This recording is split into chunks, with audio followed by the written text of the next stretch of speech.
Olhe para Jesus crucificado e você encontrará a solução de todos os problemas.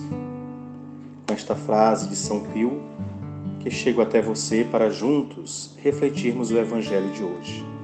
Hoje, segunda-feira, 30 de dezembro, já na proximidade do final do ano, vamos escutar o Evangelho de São Lucas, capítulo 2, versículos do 36 ao 40, que diz: Naquele tempo, havia também uma profetisa chamada Ana, filha de Fanuel, da tribo de Asser. Era de idade muito avançada. Quando jovem, tinha sido casada e vivera 70 anos com o marido. Depois ficara viúva, e agora já estava com 84 anos. Não saía do templo dia e noite, servindo a Deus com jejuns e orações. Ana chegou nesse momento e pôs-se a louvar a Deus e a falar do menino a todos os que esperavam a libertação de Jerusalém. Depois de cumprirem tudo conforme a lei do Senhor, voltaram a Galiléia, para Nazaré, sua cidade. O menino crescia e tornava-se forte, cheio de sabedoria, e a graça de Deus estava com ele. Palavra da salvação, glória a vós, Senhor. Profetiza Ana não saía do templo, servindo a Deus dia e noite com jejuns e orações. Esta frase que frisamos do Evangelho de hoje, mas, no entanto, nós queremos refletir rapidamente sobre duas personagens que aparecem na leitura que escutamos. Ana, que servia no templo, e o menino, que o evangelista faz referência, que é Jesus, que, como diz no final, crescia e se fortificava. São duas histórias que se encontram. Aquela que serve na docilidade da sua entrega e aquele, na ocasião ainda uma criança, que se entregava para que a vontade do Pai, vontade essa que é a nossa salvação e que nenhum de nós nos percamos, que a vontade de Deus acontecesse. Assim o Deus se faz menino para, passando por nossa experiência, nos mostrar como devemos nos comportar para chegar até Ele. Ana, a profetisa, representa todas as pessoas, de adolescentes a idosos, todos aqueles que se dedicam a servir ao Senhor dia e noite, colocando suas energias a serviço do reino a partir da messe do Pai. São Lucas, como nós escutamos, chama Ana de profetisa, que quer dizer que ela é uma mulher consagrada a Deus e intérprete de seus desígnios.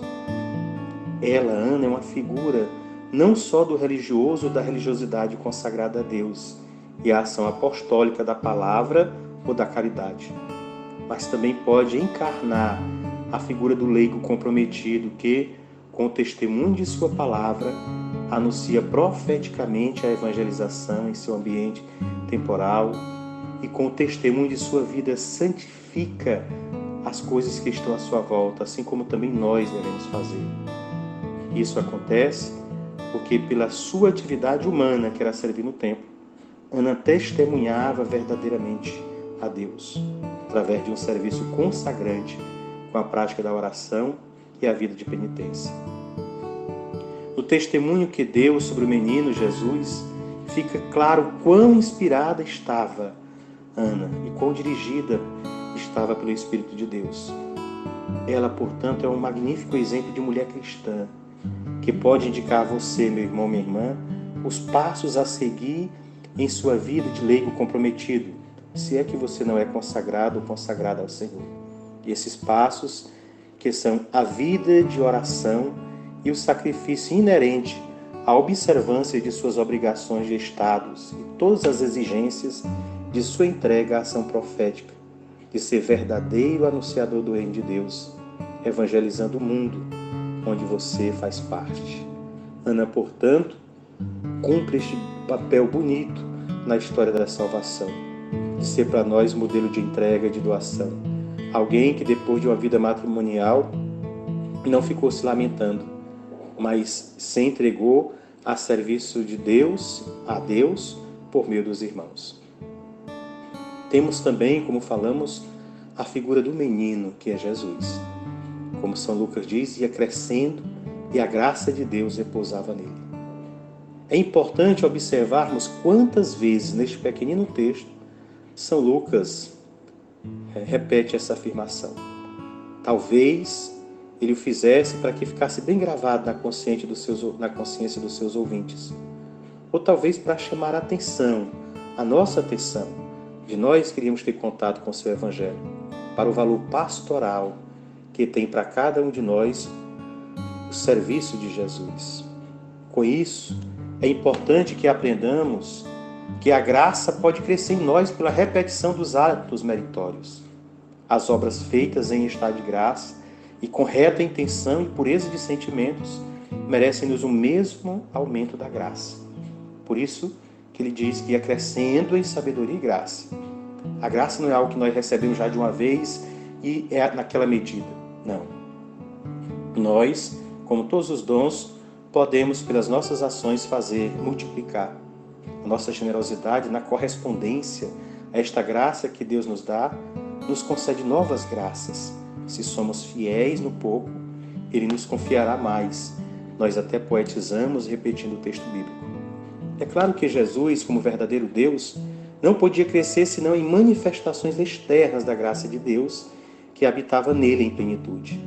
E assim São João vai chamá-lo de cheio de graça e de verdade, quando também fala sobre este texto. E esta graça e essa verdade também nós temos. Por meio do batismo, você, meu irmão, minha irmã, recebeu a graça de Deus. A graça que permanece em você e permaneceu em você, esperando que com seu desenvolvimento físico e intelectual e espiritual, você tornaria consciência desta graça que existia em sua pessoa. E com seu esforço pessoal, ajudado pela ação do Espírito de Deus, essa graça se tornaria em você cada dia mais consciente, mais crescente e mais difundida. É isso que acontece. É exatamente por isso que nós somos motivados a chamar Nossa Senhora Mãe da Divina Graça, porque é ela que nos traz essa graça, a graça de Deus. A graça que nos coloca, a exemplo da profetisa Ana, a serviço de Deus e dos irmãos. Por isso, porque nós acolhemos esses dois testemunhos bonitos, da profetisa Ana e o testemunho do menino Deus, que como nós também, assim como ele cresceu em sabedoria e graça, também nós devemos crescer. Por a inspiração destes dois exemplos, rezemos. Senhor, eu te louvo por todas as pessoas, de várias idades, que se colocam a serviço do teu reino. Vos louvamos por estes, pois com sua disponibilidade de servir, nos evangelizam, nos despertam para que o quanto precisamos fazer. Ainda temos tantos irmãos, Senhor, com as mais diversas desculpas, deixam de servir, se eximem do serviço a Ti e aos nossos irmãos. Mas estes que servem, a exemplo de Ana, não se deixam dominar, entristecer, desanimar pelas dificuldades, pelo tempo, pela ingratidão das pessoas que às vezes não reconhecem o serviço.